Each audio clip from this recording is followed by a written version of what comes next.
Oke guys, Assalamualaikum warahmatullahi wabarakatuh. Kembali lagi bersama Blacker Majinang. Indonesia gelap. Indonesia gelap dasmu.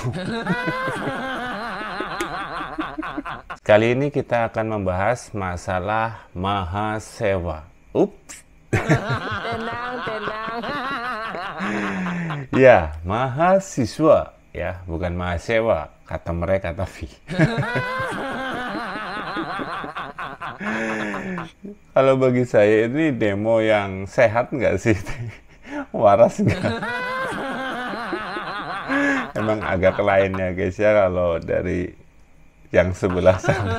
Tenang.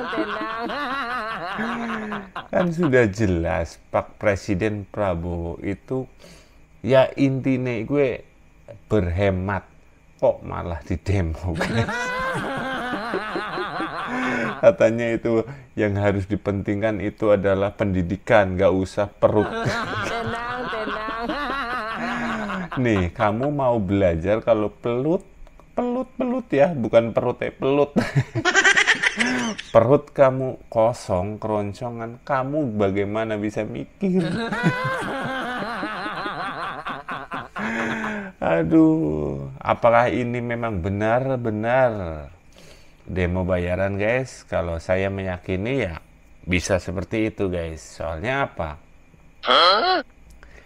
Ya kita tahu dari partai mana yang kejang-kejang ketika seorang Presiden Prabowo bilang mengefisiensikan anggaran.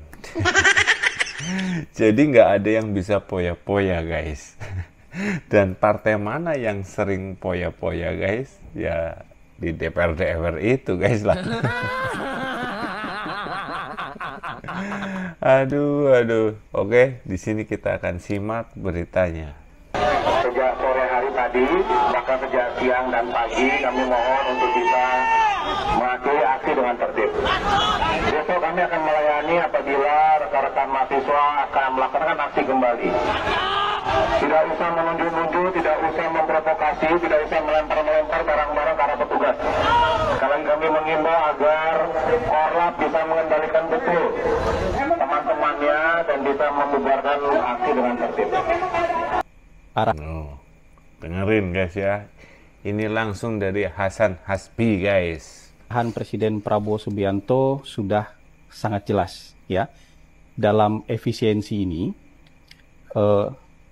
gaji pegawai dan layanan publik bukan termasuk dari item yang diefisienkan.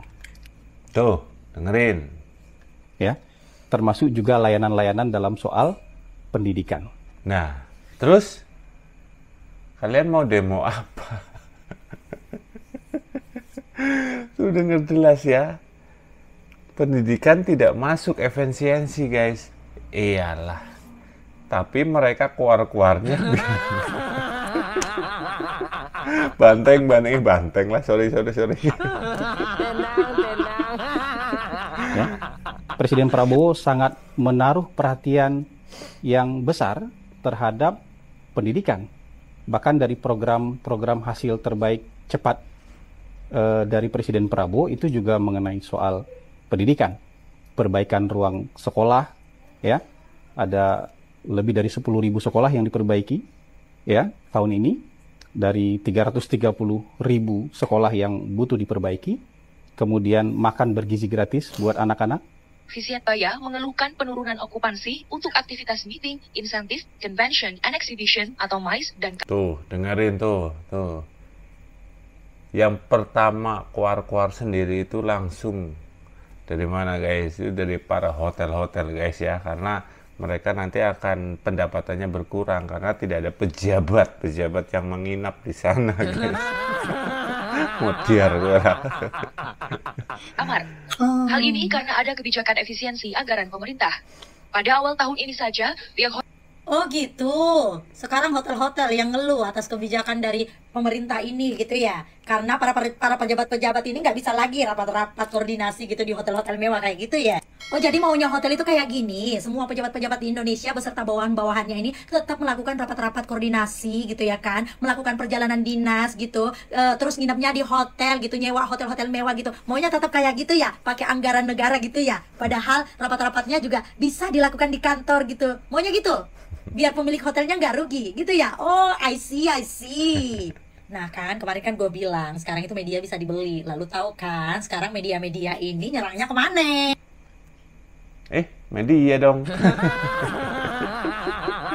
Kalau bicara media jadi keinget sama si tempe dan terasi ya guys. Tenang. Emang susah negara kita itu maju karena ketika ada satu kebijakan yang menentang para koruptor atau orang-orang yang bekerja di instansi pemerintahan yang selalu mengambil untung dari negara ini diganggu, ya, mereka akan membuat segala cara untuk against aturan-aturan yang benar. Salah satunya adalah membayar media untuk memframing kebijakan efisiensi anggaran ini agar terlihat menjadi kebijakan yang tidak pro rakyat atau menyengsarakan rakyat gitu. Dan analisa seperti ini hanya akan masuk untuk orang-orang yang punya logika. Jadi kalian hati-hati ya. Ini ya guys, ya dengar tuh. Khusus yang pakai akal logika yang sehat.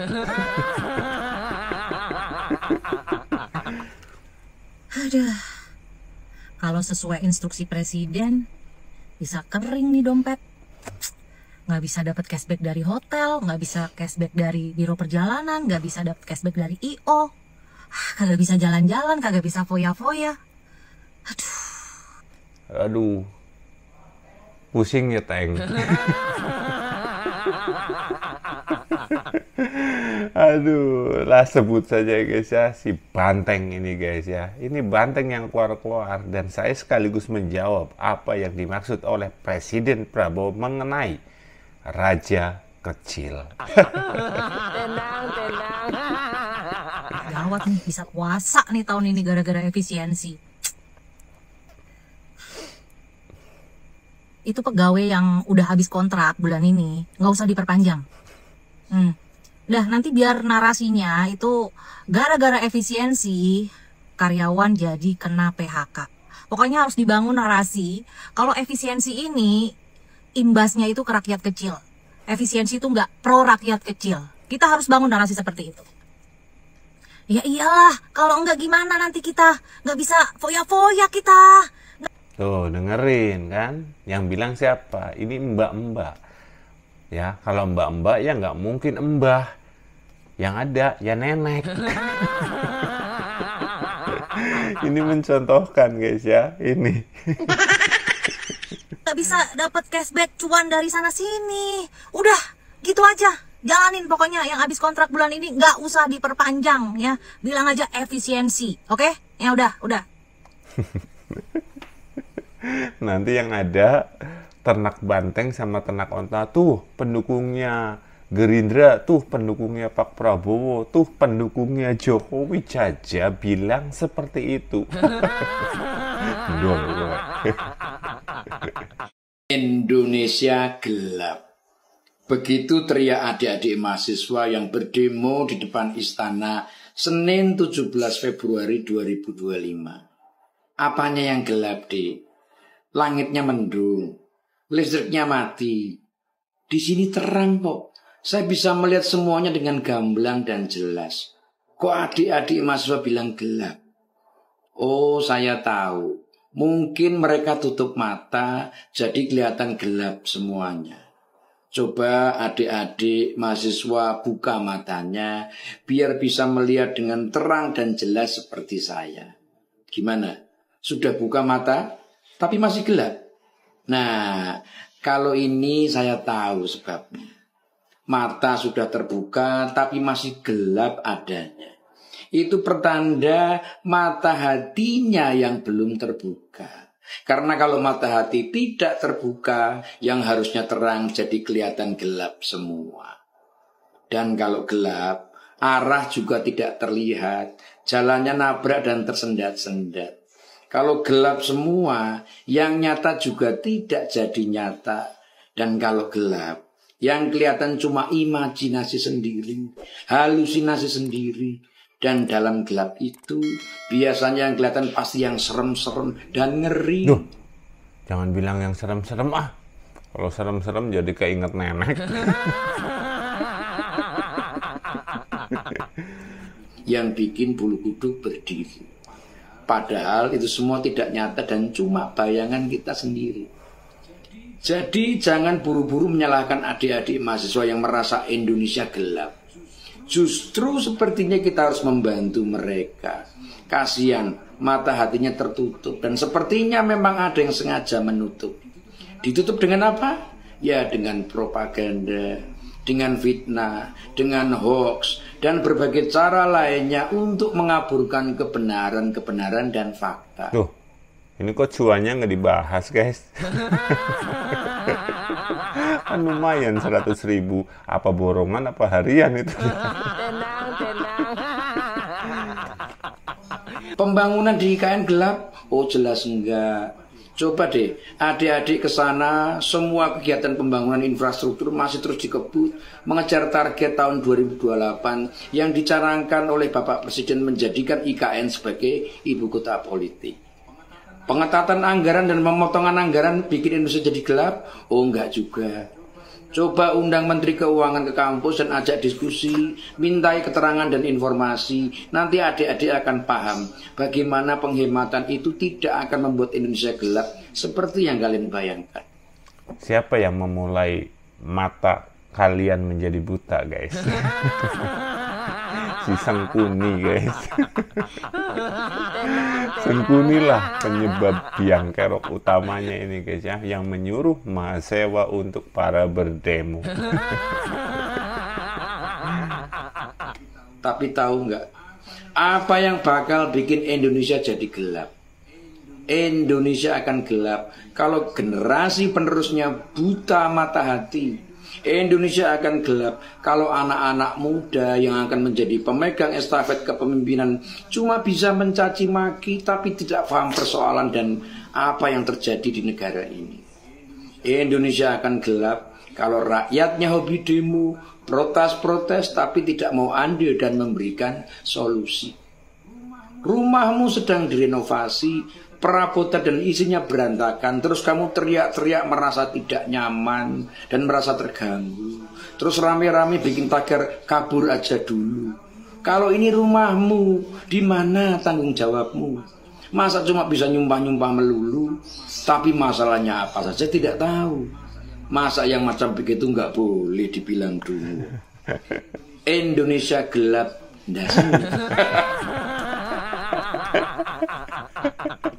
Dasmu.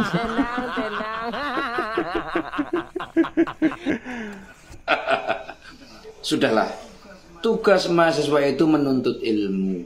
Kritis boleh, tapi pakailah cara-cara yang lebih bermutu. Memangnya masyarakat kalian anggap tidak tahu? Demo besar-besaran ini siapa yang menggerakkan? Siapa yang punya kepentingan? Wong pakai mata telanjang aja kelihatan. Isu apa yang sedang ingin dibelokkan? Kelompok mana yang sedang habis-habisan hancur lebur berantakan? Makanya dengan segala cara mereka berusaha melawan mati-matian. Bikin gaduh dengan adili Jokowi nggak jalan. Pencitraan dengan pergi ke Vatikan nggak mempan. Sekarang dadakan ziarah ke tempat orang-orang beriman juga malah jadi bahan omongan. Tenang.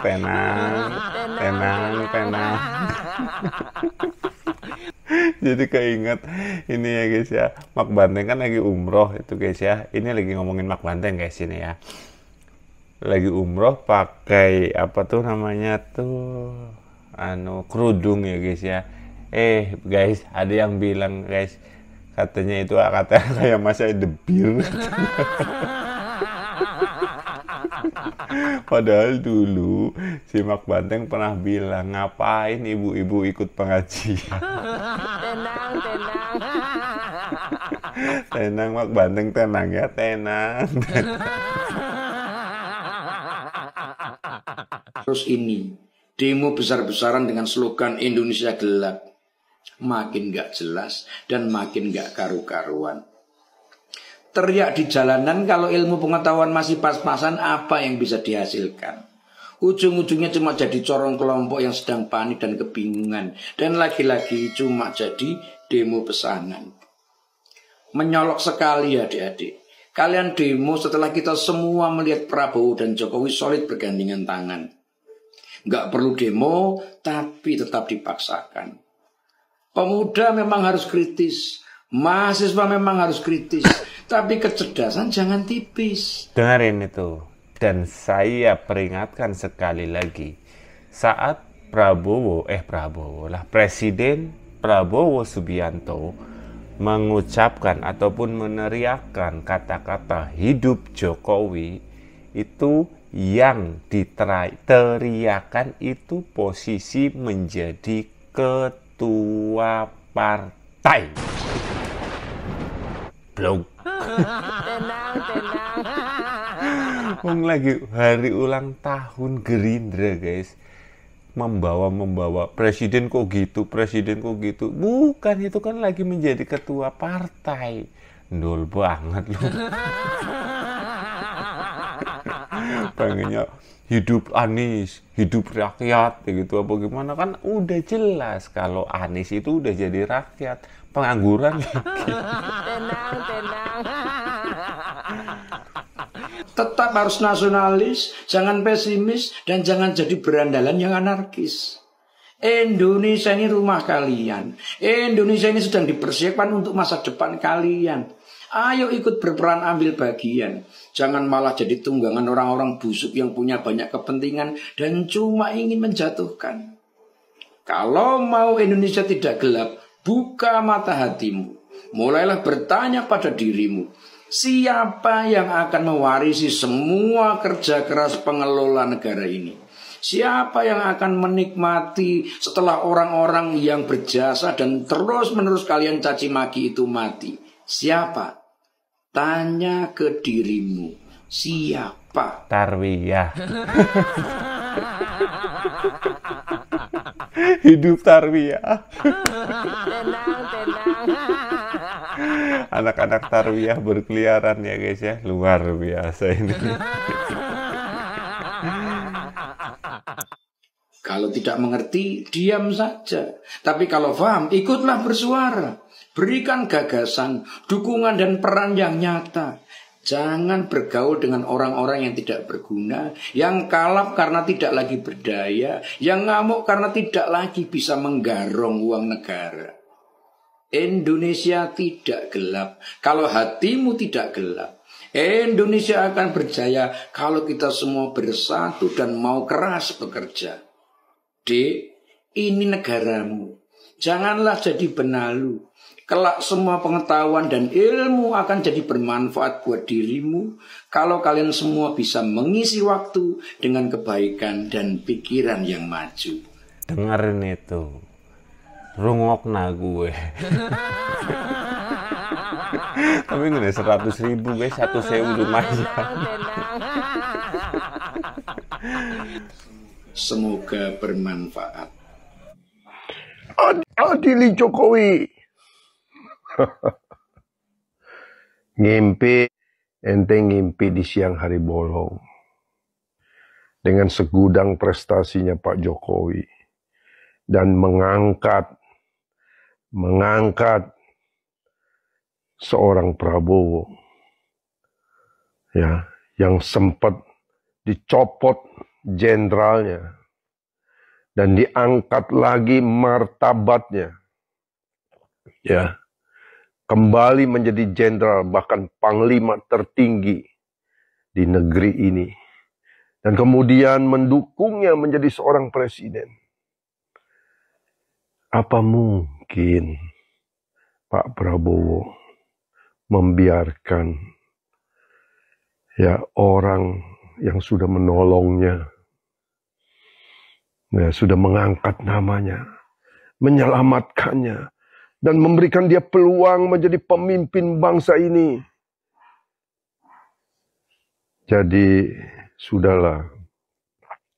Makin Anda membenci Pak Jokowi, Pak Prabowo, Presiden Republik Indonesia 2 periode. Ya betul, setuju. 2 periode lah ya, biar mereka itu makin kejang-kejang.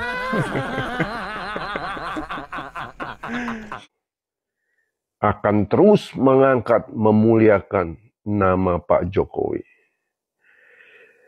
Siapa yang meninggikan orang lain, dia akan ditinggikan. Siapa yang merendahkan, menghina Pak Jokowi seperti Anda itu, ya, yang profesor itu, yang dungu-dungu itu, dengerin gue, weh Rocky Gerung, dengerin ini, dengerin ya, dengerin. yang cendikiawan itu, yang politisi itu, yang berbaju merah itu, nenek-nenek itu, Anda makin direndahkan. Percaya saya. Percaya saya. Betul itu ya. Bukan masalah percaya kepada manusia ini guys ya. Tapi yang dikatakan oleh Bapak Gundul ini benar apa adanya. Jika kalian selalu menghormati orang lain, maka orang lain akan menghormatimu pula. Sebaliknya, jika kalian merendahkan, menghina orang lain, maka kalian juga akan direndahkan dan dihina pula. Ini adalah ilmu kehidupan, ilmu nyata. Jadi, jangan sampai Anda masuk dalam kategori orang-orang yang salah. Oh no! Demi keuntungan dompet pribadi, kalian teriak-teriak atas nama rakyat. Akan tetapi, bagi orang yang tidak tahu, ini bahaya kalau tidak cepat-cepat diklarifikasi. Kenapa saya bilang itu adalah demo bayaran? Itu udah jelas guys. Sejak Presiden Prabowo dan Presiden Jokowi bersatu, mereka semua kelejetan guys. Karena narasi apapun sudah dibuat dan hasilnya nihil. Judulnya gagal maning.